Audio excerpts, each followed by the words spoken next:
Aquí inicia Tertulia con Jorge Salazar. Hola, ¿qué tal? Bienvenido a esta tertulia. El día de hoy vamos a hablar sobre la vida y trayectoria de Mario Moreno Cantinflas, y para eso vamos a requerir de los conocimientos de Gustavo García. Gustavo García, crítico e historiador de la época dorada del cine mexicano. Así es de que este va a ser el primer capítulo de 4. Dele un me gusta, suscríbase, comparta esta tertulia en sus redes sociales. Es importante para que todos juntos podamos disfrutar de estas tertulias. Así es de que vamos a iniciar con el primer capítulo de la vida y trayectoria de Mario Moreno Cantinflas en esta tertulia. Que la disfruten. Queda con ustedes Jorge Salazar. Bueno, pues muchas gracias, querido Radio Escucha. Sabe, déjeme comentarle yo a usted que el día de hoy vamos a tener una charla muy especial, muy grata, sobre todo por un gran comediante.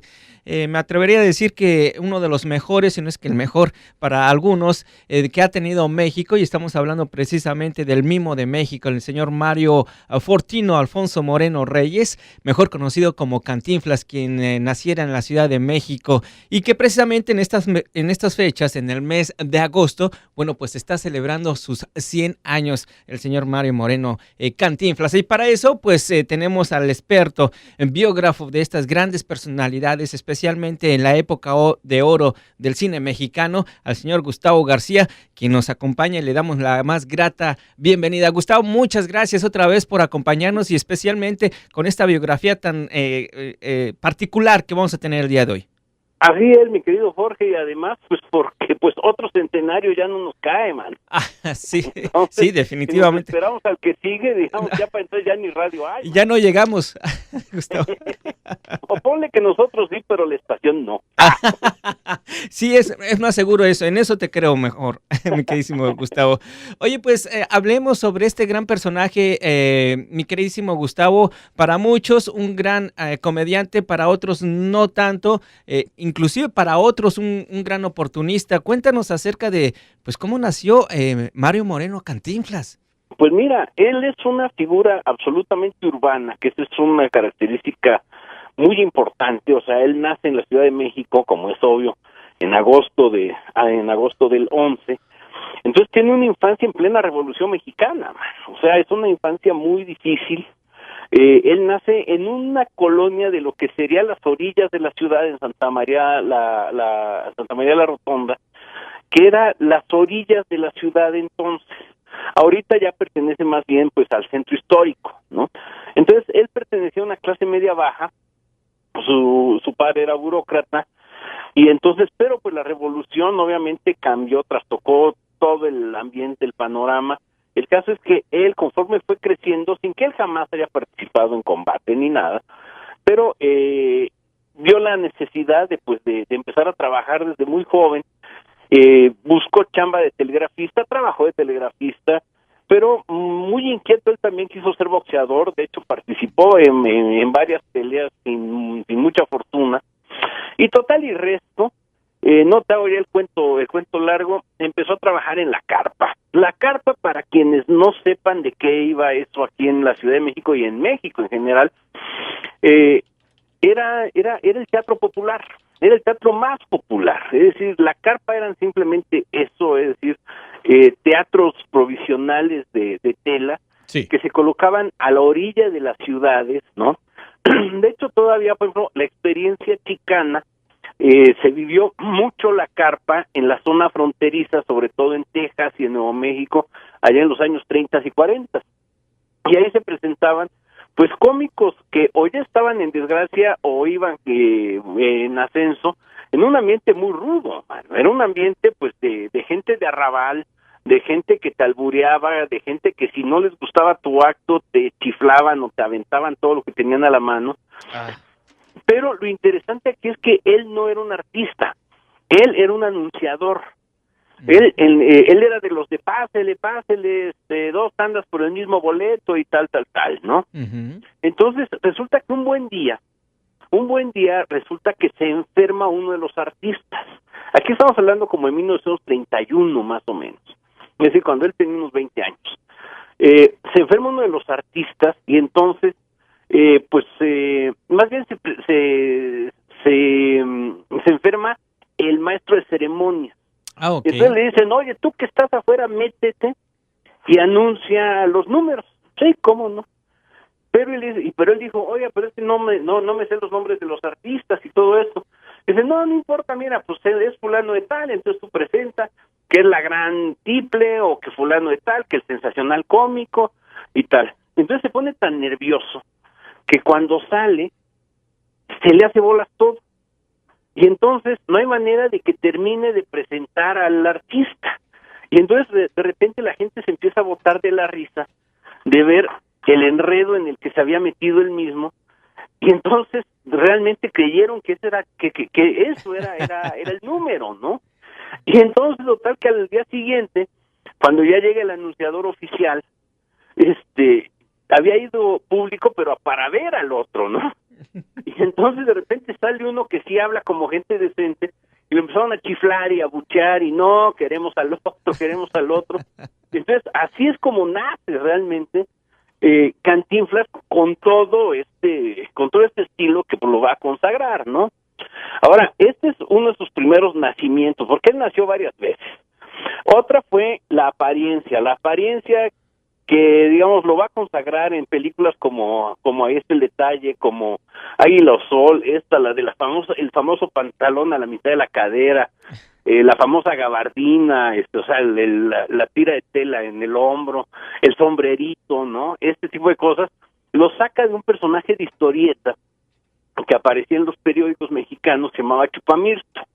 Luego, algunos otros elementos, y vamos, y tú ves a Chupamirto y es idéntico, o sea, el bigotito, todo ya estaba en el Chupamirto. Entonces él nada más lo copió como un recurso, pues en fin, como que de reconocimiento, no era un guiño al público de, oigan, miren, soy igualito a Chupamirto. El nombre, hay varias versiones. Uno de que alguien le gritaba, justamente en medio de todos esos enredos verbales, le gritaba, en la cantina tú inflas. Pero hay otros que dicen que no, que su mamá fue la que se le ocurrió la palabra cantinflitas, que no quiere decir nada, pero se lo decía con gran cariño. Y entonces, de hecho, es verosímil cualquiera de las dos. Pero así como Cantinflitas se anunció en sus primeras presentaciones, ya después le quitó el diminutivo y quedó en Cantinflas. ¿Cuál sea la verdad? Nadie todavía puede ser contundente. Yo creo que nunca se podrá saber, ¿no?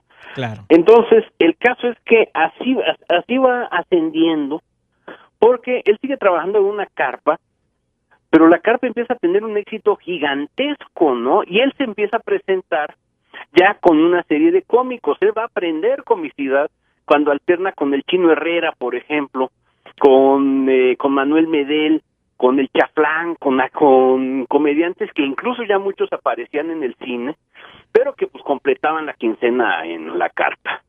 Un buen día, por los rumbos de Garibaldi, construyen un teatro, el Folies Bergère, que pues pese al nombre tan francés, en realidad era de rompe y rasga. Y entonces, pero ya era un teatro muy en forma, era un teatro de revista. Y lo contratan para el Folies, y ahí sí ya es otra historia, porque ya, digamos, la gente de clase media y los intelectuales y tal, ya se aventuraron a ir porque no era un lugar, digamos, tan violento y tan inseguro como podía ser una carpa. Y entonces ahí su consagración es total. O sea, pensemos que estamos en el cardenismo. O sea, son los años de un enorme populismo en México, de un pensamiento muy de izquierda, en donde precisamente hacía falta un comediante como Cantinflas que representara primero a las clases bajas, y a las clases bajas que realmente torearan al de arriba, ¿no? Es decir, ya no era el indito que aparecía en los viejos sketches, y que en el mejor de los casos pues se vacilaba al gringo, ¿no? O sea, sino que aquí era alguien que realmente vacilaba y toreaba al policía, toreaba al juez, y así, ¿no? Y entonces, vamos, era como que la reivindicación del pobre. Y luego, esto de que nunca se supiera bien qué estaba diciendo, muchos lo entendieron como que era la esencia de lo mexicano, ¿no? Es decir, que el mexicano habla mucho para no decir nada. Espero que este programa no sea una evidencia de eso, ¿no? Espero que no, mi queridísimo Gustavo. No lo creo. Y entonces, pero en fin, empezaron a aparecer ensayos y estudios, y no, que Cantinflas y que su aporte y que no sé qué. Entonces los grandes intelectuales de la época empiezan a discutir así muy en serio sobre si ahí en Cantinflas se había encontrado así la esencia de algo, ¿no? Bueno, pero ahí es un fenómeno netamente teatral. De repente ahora viene el gran trancazo que es su paso al cine. Su paso al cine se da primero en 1936 con una película muy mala, No te engañes corazón, en donde él tiene un papel muy pequeño, porque el comediante de fijo en esa película, de don Catarino, había sido un poco su mentor. Y de hecho, en esa película aparece don Catarino bailando un tango y descubres de dónde sacó Cantinflas la manera de bailar así, enredando las piernas y meneando mucho la cadera y todo eso. Lo sacó de don Catarino, pero don Catarino no era un cómico chafísimo, era malo como el diablo. Y entonces, pero en fin, a partir de ahí, él entra al cine y tiene su gran oportunidad 2 años después con 2 películas maravillosas que son Así es mi tierra y Águila Sol, en donde hace pareja con Manuel Medel, las dirige Arkady Voykler, un gran cineasta ruso, y después la que yo creo que es la obra maestra de Cantinflas, que es Ahí está el detalle. Ahí está el detalle, en 1940, ahí nace una estrella, yo creo que nace la primera estrella del cine mexicano, definitivamente. El encuentro de él con Joaquín Pardavé y con Sara García y con una enorme cantidad de grandes actores que están todos un poco al servicio de él, pero al mismo tiempo él está creciéndose al castigo de tener a estos figurones enfrente, hace de esa una comedia importantísima porque además define lo que va a ser la comedia mexicana. O sea, la comedia mexicana va a ser verbal. Fíjate que nosotros nunca tuvimos un Chaplin. Todos los que dicen que era el Chaplin mexicano, obviamente están totalmente equivocados, porque Chaplin era un cómico visual. O sea, Chaplin, como Buster Keaton, como Harry Langdon, incluso como Laurel y Hardy, como el Gordo y el Flaco, pues fueron grandes comediantes de la época silente, ¿no? Y hicieron sus grandes obras, fueron en gran medida silentes y tenían un enorme manejo de cuerpo. O sea, Cantinflas era un cómico absolutamente de verbo. O sea, se movía poco. Cuando se movía también era bastante eficaz, ¿no? Eso que decimos del baile y en fin, y el manejo de cuerpo y todo. Pero era en realidad un cómico verbal. Y nunca la comedia mexicana abandonó la palabra, el sonido, y ahí yo creo que se marcó el futuro de todo un género. Mi queridísimo Gustavo, pues interesante toda esta biografía que estamos experimentando con el mimo de México, el señor Mario Moreno Cantinflas, que por cierto en el mes de agosto de este año 2011, bueno, pues se está cumpliendo un centenario de su nacimiento, lo que se estará celebrando con una serie de eventos y festejos allá en México, mi querido Gustavo. Vamos a experimentar, bueno, pues a disfrutar una de las canciones que hiciera popular aquí el señor Mario Moreno Cantinflas, aquí en esta tertulia, y regresamos con esta grata conversación. Sensacional.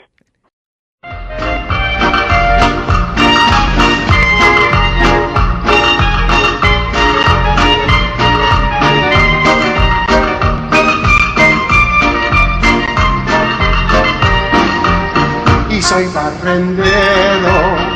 Me gusta limpiar, que hago con la escoba lo que yo quiero. Y soy barrendero, quiero a mi ciudad y salgo a vivirla con todo esmero. Soy barrendero, recorro calles, barrios, colonias, para su limpieza. Aunque haya veces que los olores me hagan doler hasta la cabeza. Y soy barrendero. Soy muy feliz, pues ya la basura me tiene miedo. Pero me da coraje que ya las calles quieran hacerlas un basurero. Soy muy cumplido y con amistad a mi sociedad yo siempre he servido. Soy barrendero, honesto y sincero, a la mugre venzo yo.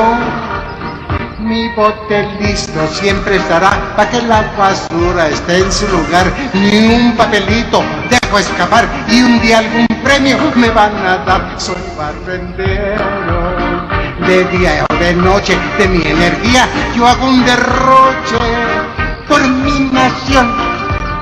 De limpieza soy campeón y a mi escoba yo la quiero.